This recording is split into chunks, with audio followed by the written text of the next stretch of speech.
Mes chers collègues, nous allons commencer. Donc, mes chers collègues, par courrier en date du 5 avril dernier, vous pouvez fermer la porte, s'il vous plaît? Merci. Madame la Première ministre a fait savoir à Madame la Présidente de l'Assemblée nationale que Monsieur le Président de la République envisage de reconduire Monsieur Jean-François Delfraissy, ici présent, à la présidence du Comité national consultatif d'éthique pour les sciences de la vie et de la santé, le CCNE. Nous sommes donc réunis ce matin pour émettre un avis public sur cette proposition. Conformément aux dispositions de l'article 13 de la Constitution, des lois organiques et ordinaires du 23 juillet 2010 et de l'article 29-1 de notre règlement. Notre commission doit ainsi nommer un rapporteur appartenant à un groupe d'opposition ou minoritaire. En septembre dernier, nous avons désigné nos référents, les référents étant appelés à exercer le moment venu ces fonctions de rapporteur. Ce moment est venu pour M. Christophe Benz, référent de la commission pour le CCNE, qui sera donc notre rapporteur. Professeur Delfraissy, vous savez maintenant aussi bien que mes collègues comment se déroulent ces réunions. Je vous donnerai d'abord la parole pour une dizaine de minutes, durant lesquelles vous aurez sans doute l'occasion de présenter le bilan du mandat qui s'achève et les perspectives du nouveau mandat auquel vous êtes promis. Ensuite, notre rapporteur interviendra pour 10 minutes, à l'issue desquelles vous disposerez du temps nécessaire pour lui répondre. Après vos réponses, le rapporteur, s'il le juge nécessaire, pourra vous demander de préciser ou de compléter certains points. Après cette nouvelle série de réponses éventuelles, je donnerai la parole aux orateurs de groupe et aux autres députés pour 2 minutes chacun. Nous conclurons bien sûr par vos réponses à l'ensemble de ces questions. Une fois notre audition terminée, nous passerons au vote sur cette proposition de nomination hors la présence du professeur Delfraissy. Il s'agit d'un scrutin secret pour lequel des bulletins et une enveloppe vous ont été remis à l'entrée de la salle. Je rappelle que l'article 13 de l'instruction générale du Bureau dispose que les délégations du droit de vote ne peuvent avoir effet pour un scrutin secret. Vous n'ignorez pas que le président de la République ne peut procéder à une nomination lorsque l'addition des votes négatifs dans chaque commission compétente de l'Assemblée nationale et du Sénat représente au moins 3/5 des suffrages exprimés au sein des deux commissions. J'indique, professeur Delfraissy, que vous avez été auditionné en début de matinée par la Commission des affaires sociales du Sénat. Le dépouillement concomitant des bulletins de vote dans les deux assemblées pourra donc intervenir dès que nous aurons procédé à notre vote. À cette fin, j'invite 2 collègues de la majorité et des oppositions à se faire connaître afin de se porter garant de notre vote et de prêter leur concours en tant que scrutateur pour ce dépouillement à l'issue de l'audition. Y a-t-il des volontaires? Monsieur Martin et Monsieur Frappé. Merci beaucoup. Je vous remercie, chers collègues, de votre précieuse contribution à ce processus. Professeur Delfraissy, sans tarder davantage, je vous donne la parole.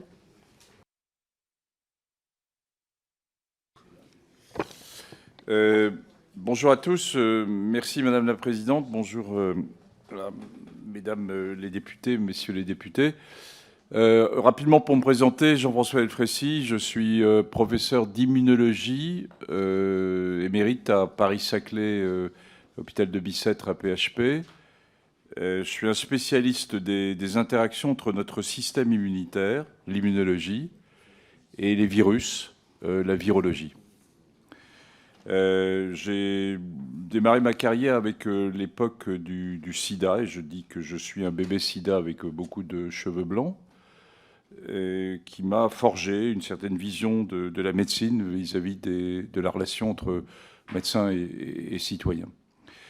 J'ai été amené ensuite à prendre un certain nombre de responsabilités, à prendre en particulier la direction de l'Agence nationale de recherche sur le sida et les hépatites virales et de l'Institut de microbiologie de l'INSERM. Puis j'ai eu à m'occuper d'Ebola, et vous le savez, pour un certain nombre d'entre vous, j'ai été nommé président du conseil scientifique Covid durant la période de la pandémie. poste que j'ai arrêté en même temps que la loi de crise sanitaire le 31 juillet 2022. Au niveau du CCNE, j'avais été nommé par le président François Hollande et puis renouvelé par le président Emmanuel Macron. Et je vous expliquerai comment je suis amené à me présenter devant vous. Je voudrais aborder avec vous rapidement 5-6 points concernant le Comité consultatif national d'éthique. Le premier point, donc, le CCNE a fêté il y a quelques semaines ses 40 ans. Il avait été fondé par François Mitterrand à l'occasion de la naissance d'Amandine, le premier bébé FIV à Antoine Béclère à Clamart. Mais pas seulement. En fait, il y avait une réflexion à l'époque qui avait été menée par un certain nombre de jeunes collaborateurs de la gauche qui avaient pensé aux questions qui se posaient de comment la science avance et quelles grandes questions éthiques vont se poser.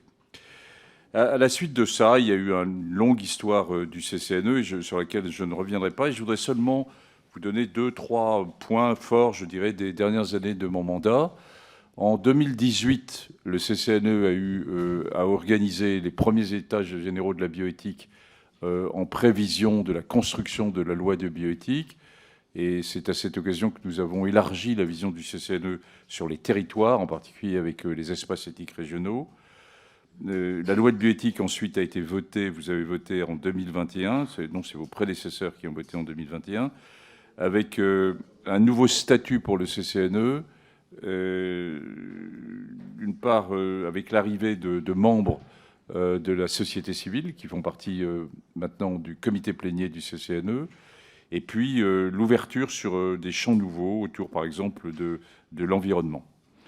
Enfin, donc, comme je l'ai rappelé, on a fêté récemment les 40 ans du CCNE, qui a été l'occasion à la fois de faire un peu le bilan, mais surtout d'avoir une perspective d'avenir sur laquelle je vais revenir, et qui a été l'occasion aussi pour le président de la République de focaliser et de préciser sa pensée sur la construction du comité d'éthique du numérique et de l'intelligence artificielle, qui va être un des enjeux des prochains mois.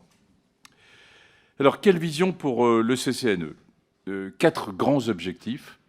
Le premier, c'est la relation entre la science dure, la science qui avance en génomique, en intelligence artificielle, en neurosciences, sur un certain nombre d'avancées également autour de la procréation et des organoïdes, par exemple, et les conséquences de cette science qui avance et des enjeux éthiques qu'elle pose. C'est l'ADN du CCNE.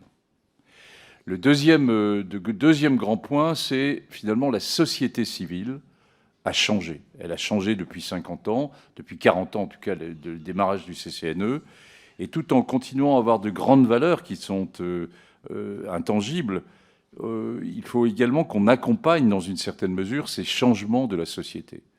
Et ces changements de la société qui ne sont pas directement liés au progrès, à un changement de la génomique, etc., mais aux conséquences de ce que peut amener la science dans la vie de la société, eh bien, c'est aussi un des enjeux importants. Donc, c'est le deuxième thème autour de santé et société. En particulier, on peut citer la procréation, mais pas que. Le troisième enjeu, il est autour de santé et environnement. Vous êtes évidemment tous très sensibles à cet aspect environnemental, moi également. Néanmoins, les relations entre les communautés de santé et les communautés de l'environnement, et là-dessus les enjeux éthiques que cela pose, elles sont relativement limitées. Ce sont des communautés qui ne se connaissent pas bien. La santé ne connaît pas bien l'environnement, les scientifiques ne sont pas les mêmes, les ONG ne sont pas les mêmes, les lieux de rencontre ne sont pas les mêmes, et donc c'est probablement un des rôles du CCNE d'aller poser un certain nombre de questions éthiques qui se posent, mais aussi de rapprocher un peu ces deux communautés, dans une certaine mesure. Alors, par exemple, vient à l'esprit qu'avec le réchauffement climatique, on a un certain nombre de modifications du climat, et donc l'arrivée, par exemple, d'un certain nombre de vecteurs, le moustique tigre, etc., qui peut arriver. Donc là, on a une vision très santé, mais il y a de l'autre côté, on considère que, par exemple, la production de la santé en France correspond à peu près à, c'est difficile à chiffrer, mais 10-11% de ce qu'est la production carbone. Et donc la santé elle-même, qui s'est rarement interrogée sur ces sujets, fournit de par son organisation une série de conséquences sur l'environnement. Et puis, il y a toute une série d'autres questions, bien sûr, qui se posent. Donc, c'est le troisième grand point. Et le quatrième, il est autour de l'arrivée du numérique et de l'intelligence artificielle en santé, pas qu'en santé, mais en santé, avec une véritable révolution qui est en train de se passer, à la fois dans les métiers, dans la façon dont on va concevoir la santé, sur les algorithmes qui permettent d'aller vers tel ou tel diagnostic, mais aussi à la fois de l'imagerie, mais pas que, des grandes bases de données. Et donc, le Premier ministre m'avait confié, il y a maintenant 3 ans, la constitution d'un comité pilote d'éthique du numérique. Ce qui a été fait, qui a travaillé à côté sous l'égide du CCNE, et on a convenu qu'après ce travail de démarrage, il fallait maintenant aller vers quelque chose de plus stable. On s'est interrogé sur créer une sorte de grande structure de comité d'éthique avec un pilier santé, un pilier numérique, et pourquoi pas un pilier environnemental et autres. Et puis, il fallait repasser par une loi de bioéthique, c'était plus l'objet. Et donc, finalement, il a été décidé, en tout cas, dans une première étape, de constituer un comité d'éthique du numérique, d'intelligence artificielle, à côté du CCNE, avec la même administration, le même bâtiment, des pratiques assez proches, des échanges entre les deux comités. Et c'est ça qui est à mettre en œuvre là dans les mois qui viennent. Et c'est une des raisons aussi pour lesquelles j'ai envie de continuer à m'impliquer pour lancer, entre guillemets, ce que je considère comme fondamental sur les enjeux éthiques qui vont se poser autour de l'intelligence artificielle. Ce comité, bien sûr, d'éthique du numérique aura d'autres aspects que la santé, c'est bien clair. Hein. Il aura à traiter d'autres, mais il y aura, sur l'aspect santé, des avis communs. Et d'ailleurs, on sort un avis commun sur les grandes bases de données qui est sorti hier, entre le CCNE et le CCNE numérique. Alors, j'ai envie de vous proposer pour les mois, années qui viennent, un CCNE qui est en mouvement. Le Comité national d'éthique a 3 mouvements, je dirais, qui m'apparaissent importants. Celui vers la société, celui vers les territoires et celui vers les jeunes. La société, je l'ai déjà un tout petit peu évoqué, c'est comment cette société qui évolue, qui n'est plus la même en France dans sa répartition, dans ses lieux d'habitat, dans sa vision, comment tenir compte de ces enjeux sociétaux qui ne sont pas directement issus de la science. C'est un enjeu fondamental, évidemment, mais en essayant de garder une ligne de crête, parce que, vous le verrez, l'indépendance du CCNE, elle est bien sûr, on en discutera sur l'indépendance vis-à-vis du politique, mais c'est aussi une indépendance vis-à-vis de la société. Est-ce que tout ce que demande la société est bon à prendre? Et c'est un véritable point d'interrogation, entre guillemets. Le deuxième élément, c'est vers les territoires. Alors, vers les territoires, nous avons, et j'y tenais beaucoup, ouvert le CCNE, que je considérais, en prenant la présidence, comme un peu un club d'intello du 7e arrondissement, et qu'il fallait faire sortir des murs et ouvrir vers les espaces éthiques régionaux. Dans chaque grande région, dont vous êtes aussi les représentants, vous avez un espace éthique régional qui joue un rôle important, qui a joué un rôle important lors des États généraux, lors de la crise sanitaire, en organisant les grandes questions éthiques au niveau des grandes métropoles et en lien avec les comités d'éthique hospitaliers, et qui, là, vient de jouer un rôle important dans le débat public autour de la fin de vie, avec plus de 330 réunions organisées au cours des 3 derniers mois sur l'ensemble des territoires. Le dernier point, c'est sur les jeunes.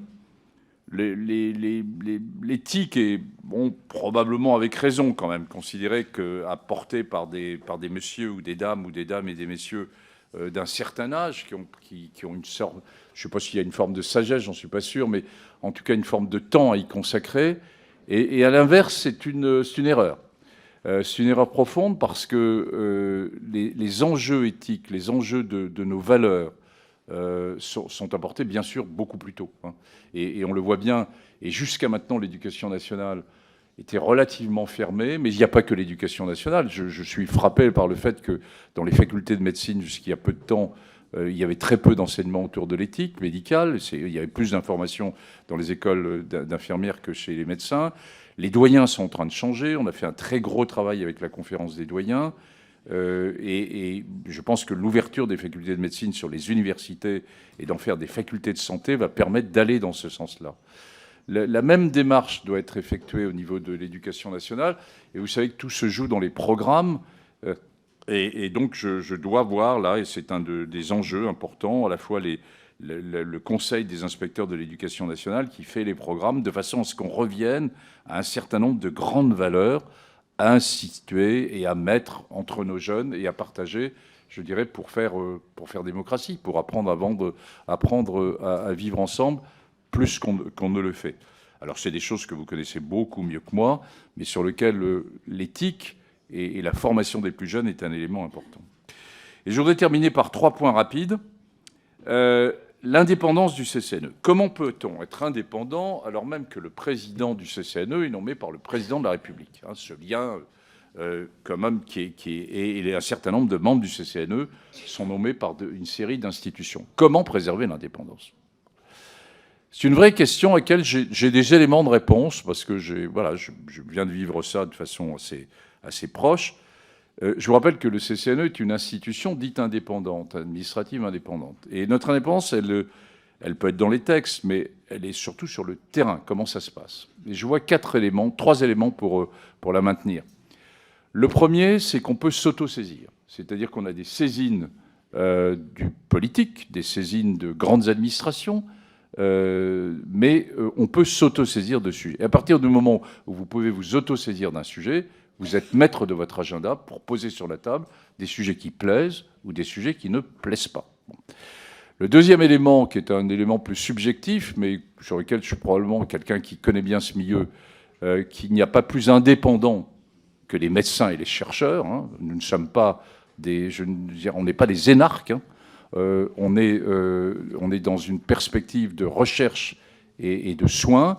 Et bien sûr, au niveau du CCNE, il y a d'autres choses et d'autres spécialités que la science. Il y a en particulier des philosophes, il y a des juristes, mais il y a un esprit de construction commune, un peu d'intelligence collective, qui fait que même s'il y a une dérive de l'un sur une vision politique eh bien, il est rattrapé par les autres, entre guillemets. Cette construction se fait de façon d'intelligence collective commune. Et puis enfin, le dernier point, qui n'est pas anodin, c'est que nous sommes consultatifs. Nous ne sommes que consultatifs. Et quand on est consultatif, entre guillemets, ça laisse une très grande liberté. Nous n'avons pas, c'est à vous, c'est aux autorités, ensuite, de définir dans la loi de bioéthique et dans un certain nombre de considérations, ce qui doit être fait de par la loi. L'impact des avis du CCNE, l'impact du CCNE lui-même, je dirais qu'il est variable. Il faut voir les choses en face. Il y a des avis qui tombent complètement à côté de la plaque, alors qu'ils sont très importants. J'ai en tête, par exemple, dans les avis récents, un avis que nous avions fait sur l'accès aux innovations thérapeutiques, qui est un sujet majeur, de coût, d'accès sur l'innovation, qui est passé relativement inaperçu, sauf de l'industrie pharmaceutique d'ailleurs, ou un avis sur la prise en charge des plus anciens, qui était paru sur les EHPAD bien avant tout ce vous avez pu entendre comme moi sur le scandale Orpea, ou encore un avis sur le consentement, qui est quelque chose de très majeur dans la construction, finalement, de la recherche. Puis par ailleurs, il y a des avis qui ont un impact à court terme, souvent très sociétal, souvent avec une vision politique au sens de politique de la cité. Et dans les 2 derniers avis, par exemple, l'avis 139 sur la fin de vie, sur lequel on pourra revenir si vous le souhaitez, ou au contraire sur l'avis 140 du mois de septembre 2022 sur les enjeux éthiques de la reconstruction de la santé et mettre les valeurs au cœur de la reconstruction du système de soins, ce qui semble, dans un système de soins qui est bousculé et qui reste bousculé en post-Covid, ce qui reste être actuellement le cas. Donc, un impact qui est variable, mais une fois de plus, nous ne sommes que consultatifs. Alors, pour terminer, juste 2 petits mots. Le CCNE s'est largement engagé avec beaucoup de partenaires au cours des dernières années, et c'est quelque chose auquel je tiens, sur une construction commune un peu de ce qu'on appelle la démocratie en santé. Alors qu'il n'y ait pas d'ambiguïté devant cette Assemblée, la démocratie, c'est vous qui la détenez. Et je n'ai aucune ambiguïté là-dessus. Je préfère le mot anglais, à vrai dire, qui est social participation. Hein, la participation sociétale, finalement, a de grandes questions. Et qui est que la construction autour de ce triangle, où on a à la fois la vision du citoyen, la vision de l'expertise, de l'expert, et puis la vision du politique qui décide. Et c'est le politique qui décide. Et on vient d'en voir un bon exemple, me semble-t-il, autour de la fin de vie, où le CCNE avait recommandé dans son avis de septembre 2022 qu'il y ait une grande discussion sur ce sujet ô combien difficile, ô combien intime, en prenant le temps de prendre le temps, avec la constitution de cette convention citoyenne, des débats en région, et finalement maintenant quelque chose qui vous revient et qui va être la construction de la loi. Voilà ce que je voulais vous indiquer. Juste pour terminer, qu'on a évidemment une vision internationale, et la secrétaire générale du CSCNE, qui est avec moi maintenant depuis janvier 2022, y tient particulièrement. On a une série de réunions avec les Anglais, les Allemands, les Européens qu'on a organisées à Paris l'an dernier, et avec des pays beaucoup plus lointains.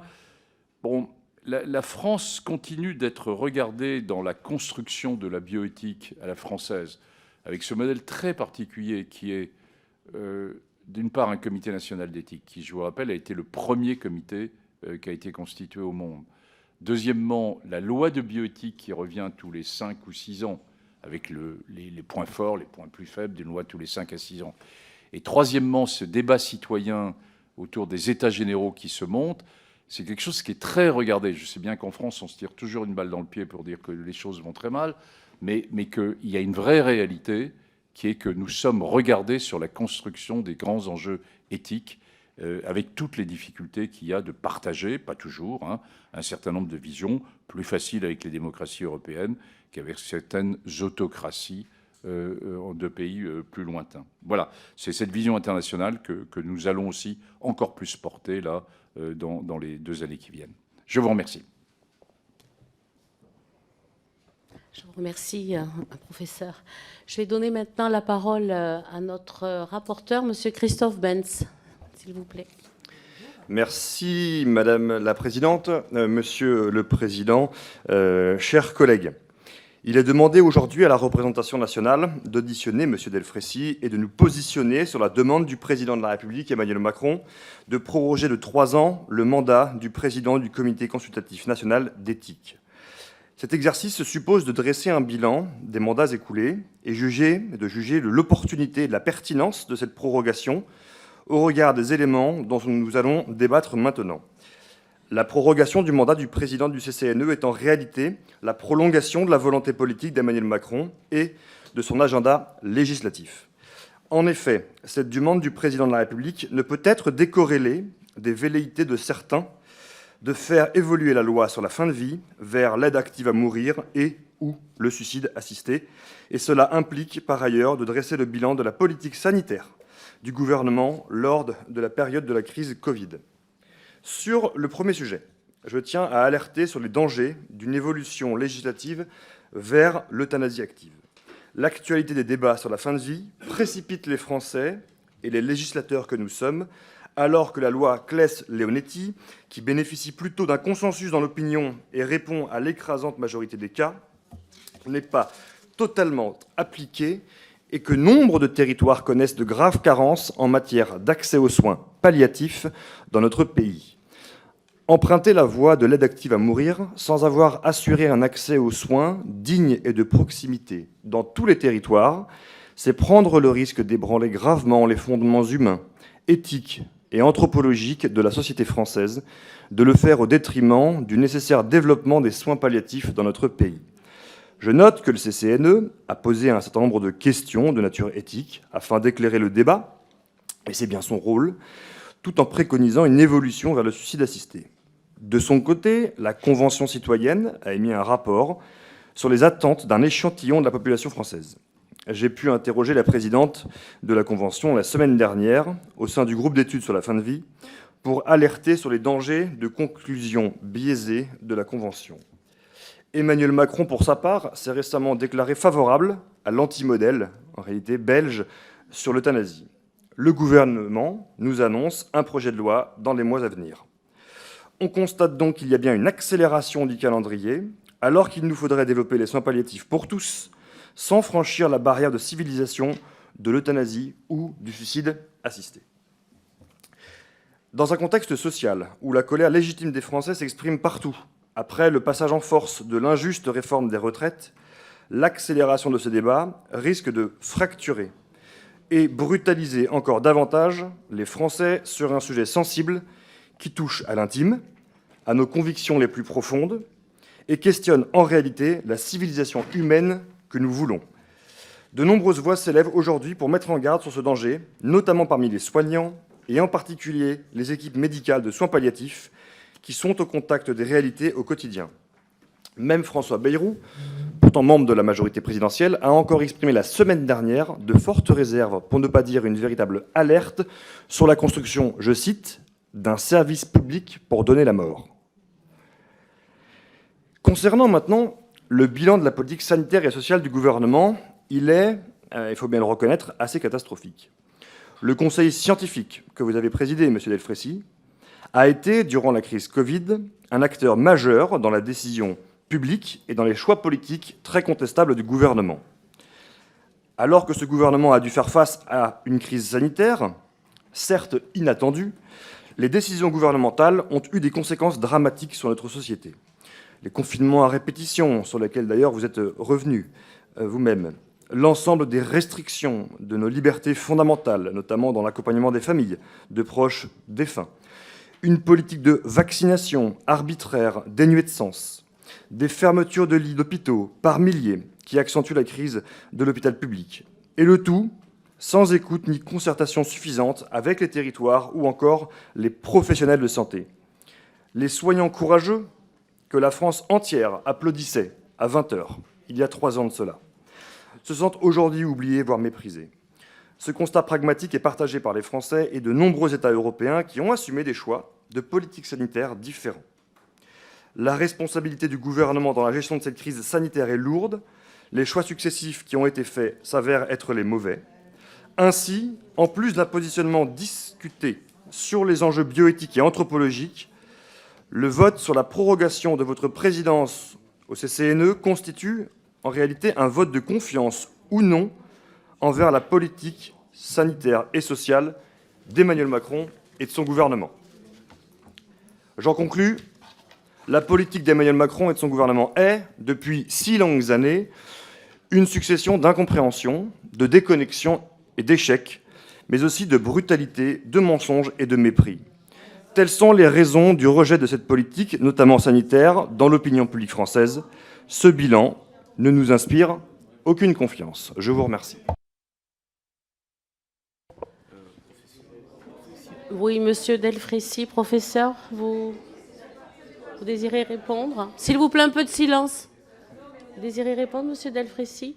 Non, je ne souhaite pas de répondre. Une fois de plus, on est une démocratie et différentes opinions peuvent être entendues. Non, je voudrais seulement clarifier en disant que vous écoutez aujourd'hui le président du Comité consultatif national d'éthique, qu'à la fin, si vous le souhaitez, mais bien séparé, je pourrais revenir sur les enjeux de Covid si vous le souhaitez, mais c'est autre chose. Hein.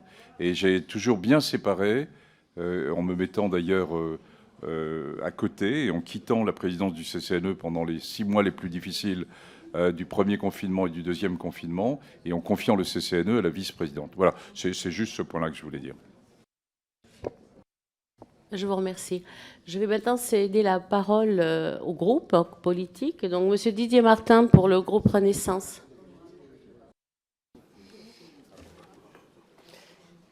Merci, Madame la Présidente. Monsieur le Président, Monsieur le Professeur, je crois que tous les collègues ici doivent prendre la mesure, effectivement, du bilan, mais aussi voir clairement quels enjeux sont devant nous. Et je le fais au nom de cette intervention, au nom de notre groupe Renaissance, qui, je le dis tout de suite, se prononcera pour le renouvellement du président du CCNE. Mais je le fais aussi à titre personnel, puisque je siège au CCNE depuis quelques mois, désigné par la présidente de l'Assemblée nationale. et je peux témoigner de votre rôle de président au milieu de cette assemblée, ce conseil très divers, avec des journalistes, des philosophes, des historiens, des médecins, bien sûr, de nombreux chercheurs, des juristes, des hauts fonctionnaires, certains hauts fonctionnaires et des universitaires qui composent donc une grande diversité de ce conseil et qui garantissent son indépendance. La diversité du conseil, c'est son indépendance. Et le professeur Delfraissy préside avec équilibre, avec justice, avec courage aussi, pour assumer parfois quelques différences d'approche. Et au moment de nous prononcer, chers collègues, je crois qu'il faut ne pas regarder vers l'arrière, mais regarder vers l'avenir. L'avenir, vous l'avez brossé, effectivement, monsieur le professeur, en soulignant l'importance de suivre l'avancée des sciences, les limites toujours repoussées du progrès scientifique, toujours débattues aussi, et à l'échelle internationale. La recherche, la science est internationale. Le débat aussi dans notre société, au niveau des territoires, avec cette démocratie en santé, des représentants d'associations, d'usagers, de malades, bien sûr, de personnes handicapées, l'affirmation et la protection de leurs droits, et tout ce qui, bien sûr, concerne l'engagement et la responsabilité citoyenne. Et puis la globale santé de la planète et de l'individu. Vous me rappelez à l'ordre, Madame la Présidente ? 2 minutes. 2 minutes. Bien. Alors, une phrase pour conclure. Oui. Le CCNE est original. La loi bioéthique est originale en France. Elle nous permet, à nous, législateurs, de prendre le recul nécessaire, définir ce qui est éthiquement souhaitable par rapport à ce qui est techniquement possible. Merci, Monsieur Martin. Je donne la parole à Monsieur Emmanuel Taché de la Pagerie pour le Rassemblement national. Merci. Madame la Présidente, Monsieur le Président, chers collègues, comment exposer très explicitement par notre rapporteur et cher collègue Christophe Benz vos mandats à la présidence du Comité consultatif national d'éthique, renouvelé depuis 2016, n'ont ressemblé à aucun autre et posent sérieusement la question de la pertinence d'un énième prolongement. Si nous ne reviendrons pas sur la question de l'attitude du président de la République, utilisant notamment votre institution pour contourner le rôle des parlementaires sur les questions éthiques ou encore sur la vacance de votre mandat pour votre exercice très discutable du rôle de président du Conseil scientifique du Covid-19, nous allons davantage examiner en quoi les conditions ne semblent pas réunies pour vous confier un nouveau mandat au CCNE. Votre nom est irrémédiablement confondu avec celui de la gestion de la pandémie de la Covid-19 en France, même si vous étiez bien évidemment en vacances de votre mandat au Comité consultatif national d'éthique. Comme vous l'avez reconnu vous-même à la dissolution du Conseil scientifique le 31 juillet 2022, la gestion calamiteuse, voire inhumaine des EHPAD et le manque de concertation avec les citoyens ont gravement affecté votre bilan. La confiance est aujourd'hui encore rompue avec les soignants non vaccinés, dont la situation est incertaine, bien qu'en voie de résolution grâce à l'action des oppositions au Parlement. Le prochain sujet central vous concernant, que le président de la République souhaite imposer, est la question de la législation de l'euthanasie. En septembre 2022, vous reconnaissiez que la loi Claes-Leonetti n'est pas suffisamment connue ni appliquée et que l'État n'a pas les moyens nécessaires pour appliquer cette loi, ajoutant d'autre part que les soins palliatifs ne peuvent répondre à toutes les situations et qu'il était nécessaire d'ouvrir la législation à l'euthanasie. Ainsi, comment envisager un mandat apaisé alors même que votre avis sur ce sujet est tranché et vient en contradiction avec la volonté d'une majorité des professionnels de santé? Je vous remercie. Merci beaucoup. Je souhaiterais m'exprimer, mes chers collègues. Nous sommes ici entre parlementaires, entre députés, et la première des choses que nous devons à nos invités, c'est le respect. Merci. Je cède la parole à Monsieur Adrien Clouet, la France Insoumise, NUPES. Merci beaucoup, Monsieur Delfraissy. Le Comité consultatif national d'éthique est un point d'appui dans ce pays pour la plupart des progressistes. En fait, cette année, c'est 40 ans, et son caractère à l'époque pionnier. L'idée que la morale n'est pas l'apanage de ceux qui savent et s'enferment dans des laboratoires, ni l'apanage des élus du peuple, mais que la connaissance et la norme ne peuvent pas être pensées de façon séparée. Donc l'objet de ce que pose le CCNE n'est pas de dire une vérité, mais de trouver toujours des points de rencontre entre des perspectives qui sont par ailleurs inconciliables. Cette méthode et son succès ont conduit beaucoup d'institutions publiques et privées à se doter, elles aussi, de comités d'éthique. avec des débats récurrents sur leur composition. En témoigne l'intégration récente au CCNE, que nous saluons, d'associations d'usagers, usagères et de patients, tandis qu'on peut demeurer sans doute circonspect sur la présence de représentants de courants religieux en son sein, qui auraient d'ailleurs pour la plupart les qualifications requises pour siéger à titre tout à fait laïque. Monsieur Clouet, excusez-moi. Oui. Un peu de silence, s'il vous plaît, parce que d'ici, on n'entend pas beaucoup Monsieur Clouet, on entend surtout vos bavardages. Merci. Si vous voulez, je recommence en entier. C'est pour... Non, mais c'est pour rendre service. Bon. Donc, j'évoquais juste une certaine circonspection par rapport à la présence de représentants de courants religieux qui ont des compétences et qualifications personnelles à titre tout à fait laïque qui leur permettraient sans doute également d'y participer. Quant au produit du CCNE, à savoir ses avis, je ne peux qu'espérer qu'ils soient plus souvent entendus, notamment lorsque vous rappelez que les tests osseux sur mineurs n'ont aucune fiabilité, que les personnes âgées sont isolées en établissement d'hébergement, que les couples de femmes devraient avoir accès à la procréation médicalement assistée, que les patients devraient pouvoir rétracter leur consentement, etc. Dès lors, ce comité national, on le sait, dispose d'une double mission. D'un côté, bien sûr, émettre des avis, mais de l'autre, également animer le débat public. Force est de constater que la première mission, celle des avis, tend à occuper une place plus importante que la seconde, à savoir l'animation de ce même débat public. Quelle piste, dans cette perspective, avancez-vous pour essayer de massifier les journées annuelles ouvertes au public, pour essayer d'accroître l'écho des recommandations et avis auprès du plus grand nombre, ou élargir peut-être le champ des personnes habilitées à saisir la CCNE? Tout cela constitue-t-il des options valables pour vous? Et si oui, comment comptez-vous y donner suite? En conclusion, vu que les bavardages m'ont pris 30 secondes, je pense qu'il faut que je conclue avec quelques secondes de plus, je souhaiterais m'arrêter sur un avis très récent, le numéro 139, où le CCNE évoque une voie pour l'application éthique d'une aide active à mourir. Quelles seraient, dans ce cadre, les options retenues par le CCNE pour un dispositif français de droit à mourir dans la dignité? Je vous remercie. Merci, Monsieur Clouet. Monsieur Thibault Bazin, pour les Républicains, merci. Merci Madame la Présidente. Monsieur Delfraissy, nous sommes réunis ce matin en Commission des Affaires sociales pour vous auditionner en vue de votre renouvellement envisagé par le Président de la République aux fonctions de Président du CCNE pour les sciences de la vie et de la santé. Ces dernières années ont été intenses pour vous, puisque vous avez présidé le Conseil scientifique pendant la pandémie de la Covid-19. Dans quelle mesure cette double casquette a pu amenuire le caractère indépendant du Comité consultatif national d'éthique? Le Président du CCNE a-t-il toujours été en phase avec le Président du Comité scientifique? Dit autrement, les décisions préconisées par le Conseil scientifique ont-elles toutes pleinement respecté l'éthique? Par exemple, très concrètement, concernant les syndromes de glissement de nos aînés isolés et privés de visite trop longtemps pendant la crise sanitaire, avez-vous des regrets autres que ceux déjà exprimés l'an dernier concernant l'absence de concertation avec les citoyens? Permettez-moi de vous citer: on aurait pu, sur les écoles, sur les personnes âgées, s'appuyer sur l'avis des citoyens, mais le politique n'a pas souhaité le faire au niveau national. Le CCNE est pourtant une autorité indépendante, vous l'avez rappelé. Comment pouvez-vous l'incarner après avoir travaillé de manière aussi proche avec l'exécutif durant la crise sanitaire, au-delà de l'autosaisine que vous avez mentionnée, pour vous prononcer en toute indépendance sur les questions éthiques posées par les projets portés par le chef de l'État? Le CCNE s'est ainsi parfois exprimé de manière variable dans le temps sur des sujets de société, alors que dans certains cas, les techniques, à l'instar de l'AMP, et les questions éthiques liées, n'avaient pas évolué, donnant parfois le sentiment de suivre la pensée politique majoritaire à géométrie variable, plutôt que d'incarner une voie indépendante. Récemment, l'avis 139 a contredit l'avis 121, la question éthique n'ayant pourtant pas changé. Des positions divergentes s'expriment de manière croissante au sein du CCNE, alors que les avis par le passé pouvaient sembler davantage consensuels. Dans un pays aussi fracturé, dans quelle mesure le CCNE pourrait à nouveau porter le souci d'une voie éthique française faisant primer la fraternité en se préoccupant en priorité de la vulnérabilité?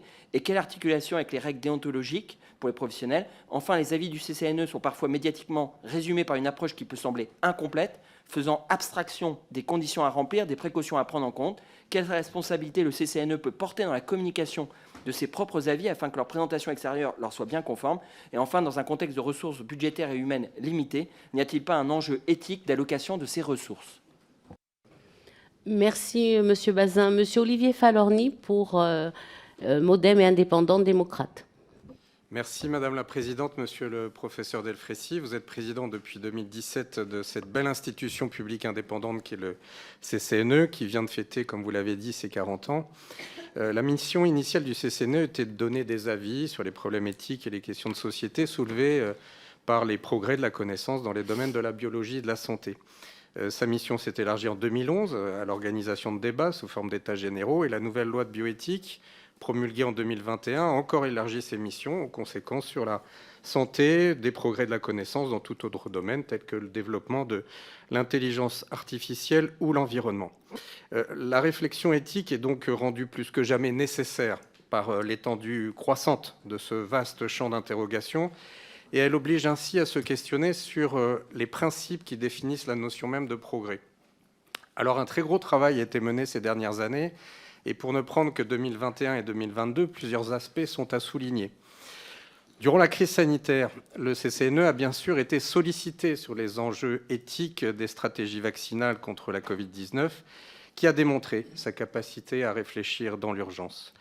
Il y a eu aussi la production d'avis importants, comme par exemple l'évolution des enjeux éthiques relatifs au consentement des soins en avril 2021, sur les leçons éthiques de la crise sanitaire et hospitalière publié en novembre 2022, et un avis, vous en doutez, qui m'a particulièrement intéressé, l'avis 139, sur les questions éthiques relatives aux situations de vie. Et je dois avouer que je suis assez consterné d'entendre des parlementaires remettre en cause la légitimité d'un président et d'une institution publique indépendante sous prétexte que leur avis ne correspond pas à leur propre idéologie.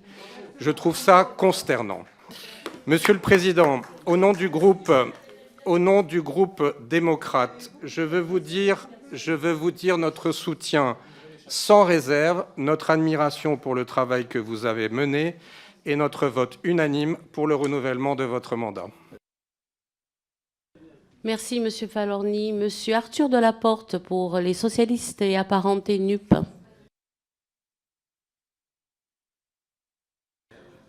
Personne n'est là pour... non, il n'est pas là. Donc, Monsieur Frédéric Valletoux, Horizon oui, et apparentés. Madame la Présidente, professeur Delfraissy, d'abord, je voudrais moi aussi ajouter mes propos à ceux d'Olivier Falorni pour vous remercier pour l'investissement qu'est le vôtre, le travail scrupuleux, vigilant et extrêmement précis qui est le vôtre à la tête de cette institution ces dernières années pour veiller justement à la qualité des réponses qui sont apportées par le Conseil national d'éthique.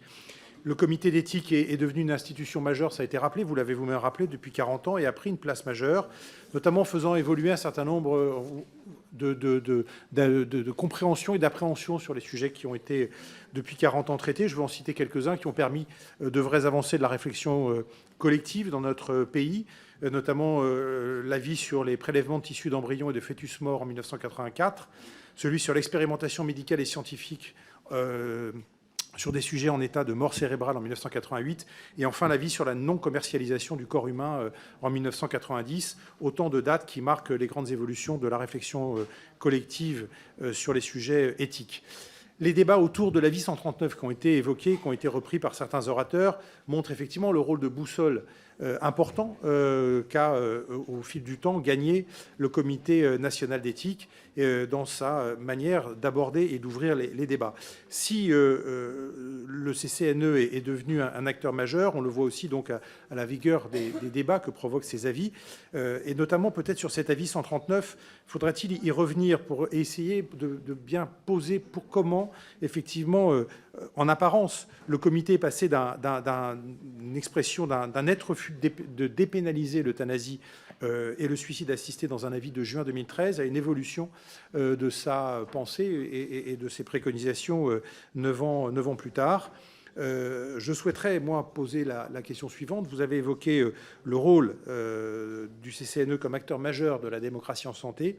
Jugez-vous pertinent de renforcer la participation citoyenne à tous les débats que porte le CCNE et de quelle manière?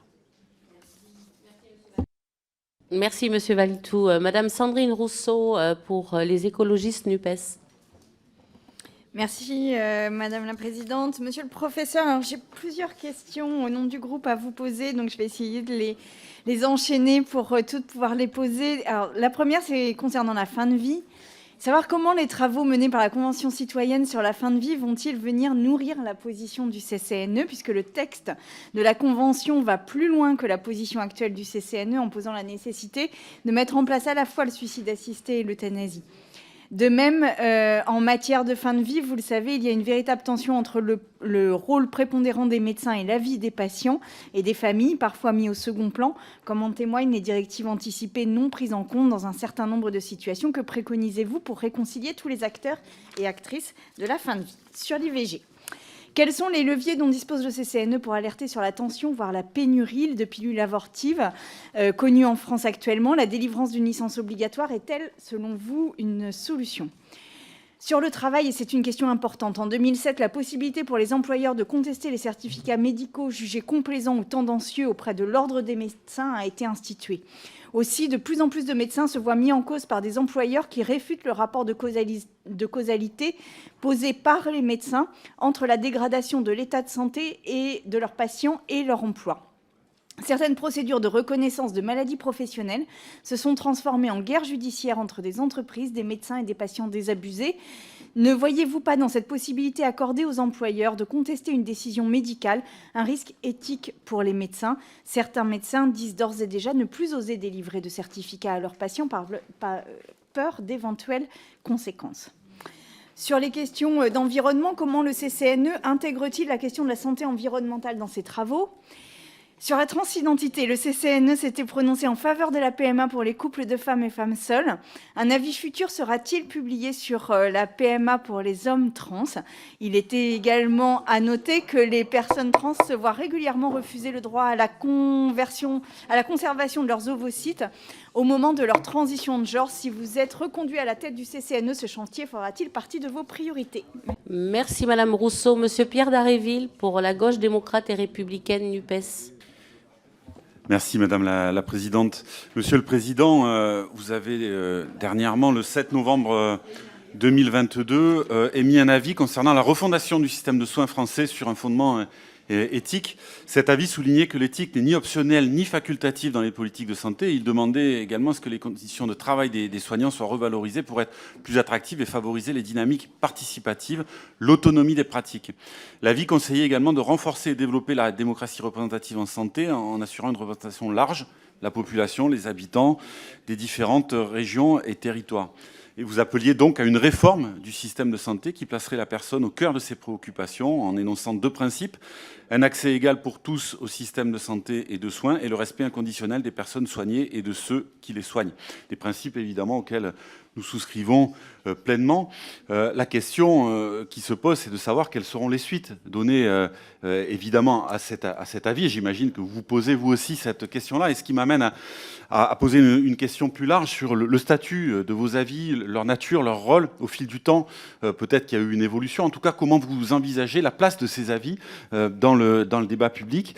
Il y a des questions éthiques qui sont prégnantes, qui émergent régulièrement à l'heure d'une sorte d'éternel présent, à l'heure de la simplification, où nous avons besoin de sortir des logiques binaires, d'autant plus qu'en même temps qu'il y a ces logiques que je viens d'indiquer, il y a aussi une appétence pour le sens, et vous avez sans doute la responsabilité de faire en sorte que les citoyennes et citoyens de notre pays, dans leur diversité, puissent dresser l'oreille à l'égard d'un certain nombre de questionnements qui sont tout à fait essentiels et tout à fait nécessaires. Donc, comment envisagez-vous de renforcer cette fonction du rôle du CCNE? Il y a besoin de donner de la profondeur et de nous permettre de réfléchir effectivement à ce que nous devenons, et c'est tout l'enjeu, je crois, de cette institution à laquelle nous sommes très attachés. Vous avez évoqué les enjeux autour de l'intelligence artificielle. Je me réjouis qu'on puisse engager des travaux autour de cette question, et vous avez évoqué, j'en termine, des initiatives autour de l'international. C'est évident que les questions qui se posent ne se posent pas qu'à nous dans notre territoire,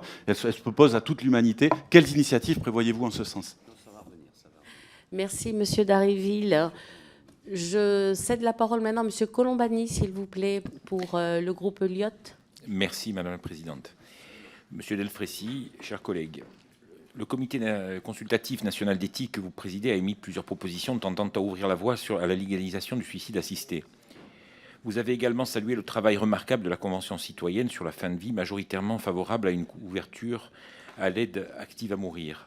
Cependant, la législation sur la fin de vie permet aux soignants de mettre sous sédation irréversible des patients proches de la mort dont les souffrances sont intolérables, mais ne va pas jusqu'à autoriser une assistance au suicide ou à l'euthanasie.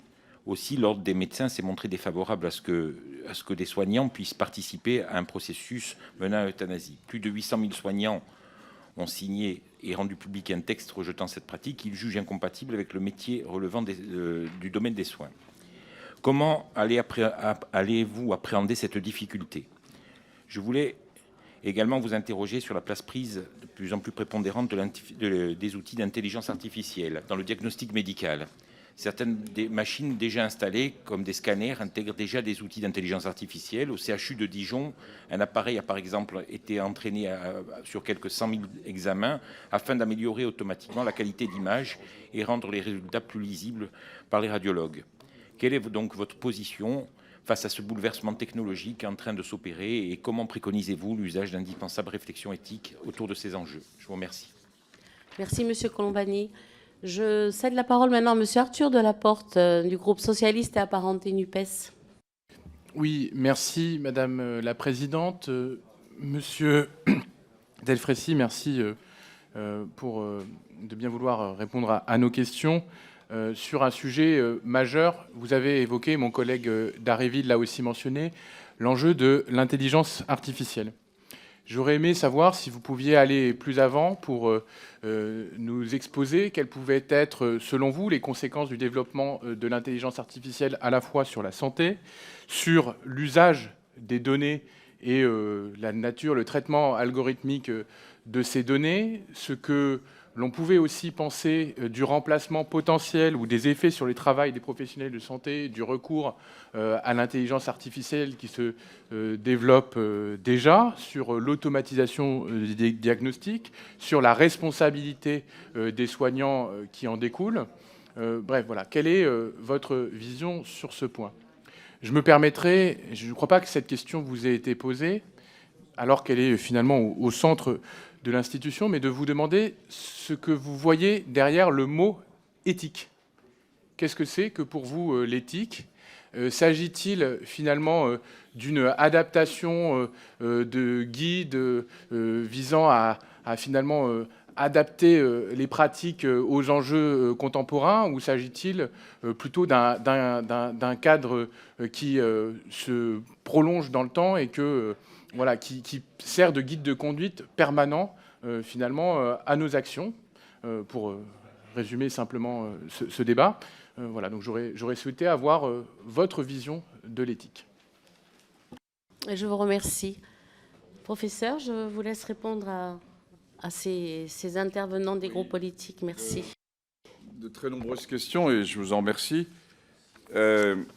Premièrement, sur la définition même de l'éthique, il y en a plusieurs. Je vous rappelle que l'éthique moderne a été construite à partir du deuxième procès de Nuremberg, qui est le procès des médecins nazis, qui avait fait procéder à une série d'expérimentations chez les prisonniers de camps de concentration, et en particulier les Juifs. Et c'est quelque chose qui est finalement pas très bien connu, cette construction de l'éthique moderne. Et la question qui s'est posée, c'est que ces médecins n'étaient pas des petits médecins, mais c'était des grands patrons de Berlin ou de Munich.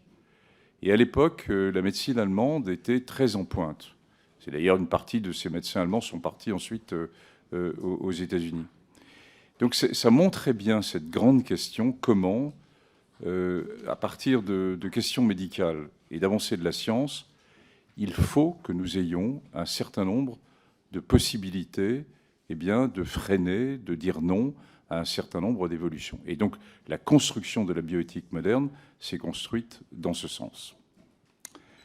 À l'inverse, le Comité national d'éthique n'est pas là pour dire ce qu'il faut faire ou ne pas faire. Le Comité national d'éthique est là pour indiquer, comme une sorte de boussole, à la fois peut-être à vous-même, à nos concitoyens surtout, et j'insiste là-dessus, les éclairer sur les grandes questions qui peuvent se poser.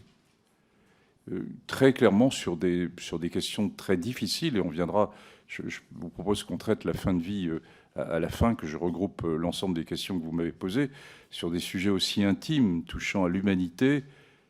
C'est pas blanc ou noir. C'est évidemment beaucoup plus subtil que ça, et en fonction dans le temps, on est là dans l'humain, on est là dans cette relation à l'autre qui fait la beauté et la difficulté aussi du métier de soignant. Donc il y a un certain nombre de grandes valeurs qui persistent au cours du temps, si c'est ça que vous voulez me faire dire, bien sûr, et j'y participe, entre guillemets. au nom de la dignité, du respect de l'autre, de la non-commercialisation du corps, enfin une série de très grandes valeurs qui existent de ce type. Et à l'inverse, faut-il qu'un comité national d'éthique reste avec une vision des années 80 ? C'est la question que je vous pose aussi. Quelle mission vous me confiez, si vous me confiez une mission ? Moi, je vous donne ma position, et vous l'avez compris. Je pense qu'il y a une ligne de crête complexe, difficile à trouver, entre les avancées de la science, et toutes les avancées de la science ne sont pas bonnes à prendre, mais inversement, la notion de progrès est quelque chose de fondamental. Sur le médecin que je suis et qui a vu ces 50 dernières années, on est dans un monde différent, qui a complètement bougé. Comment ne pas avoir une certaine forme d'évolution ?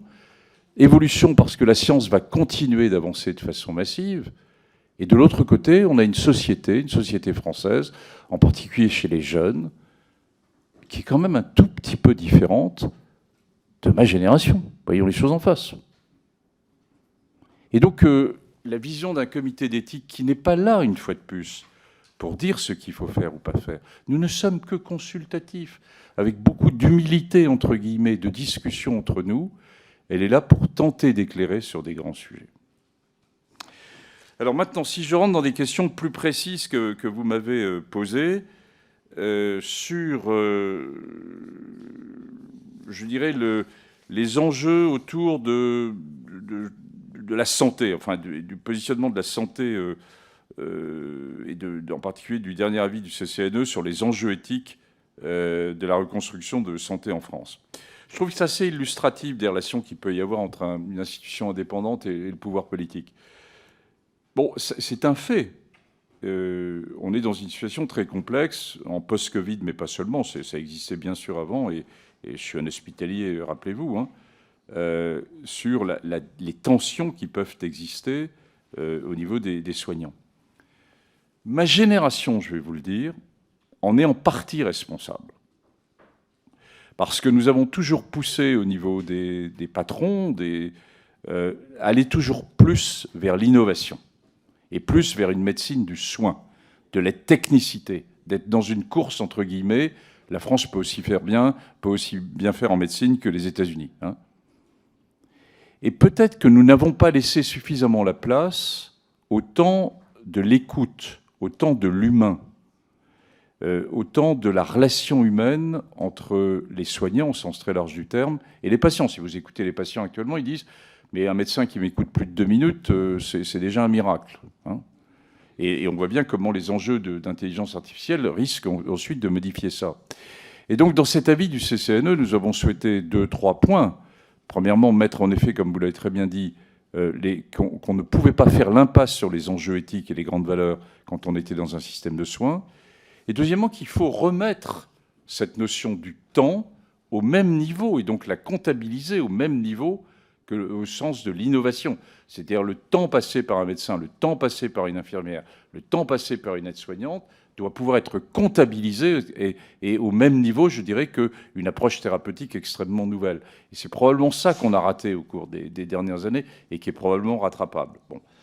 Après, sur les conséquences de cet avis sur les décisions politiques, écoutez, ça, ce sont des décisions politiques.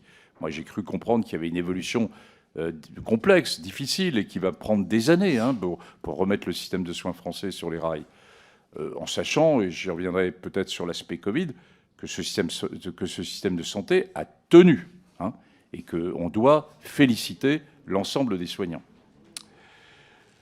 Deuxième grand point sur le numérique et l'intelligence artificielle. Oui, c'est clairement un des enjeux majeurs que nous avons. Je dirais presque qu'il n'est pas tout à fait derrière nous, parce qu'il faut vraiment qu'on se précipite là-dedans pour ne pas rater, je dirais, un départ important. Le comité du numérique sera le premier, je vous l'ai dit, constitué en Europe. Hein. Aux États-Unis, ils ont quelques comités numériques, éthique du numérique dans de certaines grandes universités, mais en Europe, ce sera le premier. Donc la France, là aussi, se singularise en tant que telle. Il y aura évidemment deux parties. Il y a des aspects du numérique et de l'intelligence artificielle qui ne touchent pas à la santé, hein, type véhicule autonome, type des grandes questions aussi pour la société, hein, dont ils auront à traiter seuls. Et puis il y a des enjeux de santé. La santé constitue en effet un point fondamental. Vous me demandez quelle vision j'ai. Elle est complexe. Il y a des effets bénéfiques dans la vie de ce système. Dans l'avis récent dont vous aurez connaissance là, dans les 48 heures sur finalement les grandes bases de données, les enjeux éthiques posés par les grandes bases de données en France, il y a des enjeux autour de la recherche, il y a des enjeux autour vous arrivez dans un service d'urgence avec les grandes bases de données, il n'y a plus besoin d'aller chercher le dossier ou dans un autre hôpital. Enfin, il y a des gains indiscutables sur les signaux d'alerte de toxicité de médicaments. Il y a des enjeux indiscutables. Et puis, il y a des complexités, c'est-à-dire où se repose finalement le respect du consentement et cette nouvelle notion du consentement et du respect de chacun d'entre nous. Finalement, la notion du corps est en train de changer devant nous et devant vous aussi. On est parti d'un corps dans son entier. Ensuite, on est parti d'un corps qui avait avec un nom, Delfrécy, Jean-François, avec une date de naissance. Ensuite, on est parti avec du don d'organes. Ensuite, on est allé dans la complexité du génome et qui nous appartient, c'est bien une partie du corps. Eh bien, la donnée dans les grandes bases de données, c'est une nouvelle aventure, une nouvelle étape, une nouvelle marche d'escalier sur la définition de ce qu'est notre propre corps. Et je vous rappelle que, par exemple, un pays comme le Danemark, qui est souvent cité en exemple pour différentes raisons, est quand même dans quelque chose de très compliqué, où les enfants au Danemark ont un prélèvement de cellules souches à la naissance de cellules de sang de cordon et sont mis dans une grande base de données avec un traitement possible. Nous sommes très loin de ça en France, et je ne suis pas sûr qu'il faille y aller, hein, qu'on soit bien clair. À l'inverse, il y a des enjeux aussi pour les nouveaux métiers, et vous avez raison de poser la question. Il y a des métiers de la santé qui ne vont pas bouger. Ça sera d'ailleurs les métiers de première ligne. Il faudra toujours une infirmière pour piquer une veine. Il faudra toujours une aide-soignante pour faire une toilette ou pour discuter quelques minutes avec le patient comme ils le font. Inversement, en effet, il y a des professions, vous avez dû voir comme moi dans Le Monde de hier soir, où finalement, dans une communauté qui sont les transplanteurs, moi j'en ai formé beaucoup, c'est la génération des jeunes immunologistes qui est partie dans la transplantation, et vous avez un logiciel qui permet de mieux prédire la gestion des médicaments immunosuppresseurs et de l'immunothérapie. Ce logiciel rattrape 40% d'erreurs qu'avait fait le cerveau humain de gens qui ont été formés uniquement là-dessus. Donc ça va bouger. Ça va bouger, y compris pour des professions très intellectuelles. Donc il est urgent qu'on s'y plonge. Moi, je n'ai pas les réponses. Je sais les questions qui vont se poser, mais je n'ai pas les réponses, et il faut qu'elles soient construites. Et vous avez tout à fait raison d'insister sur ce point.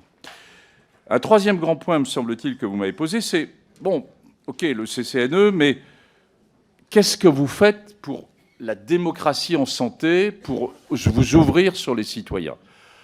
Alors là, je suis assez à l'aise pour vous répondre, parce que il me semble que j'ai vraiment essayé, et là c'est perso, hein, je vous réponds très perso, en tant que président du CCNE, d'ouvrir ce CCNE, de lui faire quitter ce club des intellos du 7e arrondissement, dont je fais partie, qui n'est pas d'ambiguïté. Je suis un intellectuel.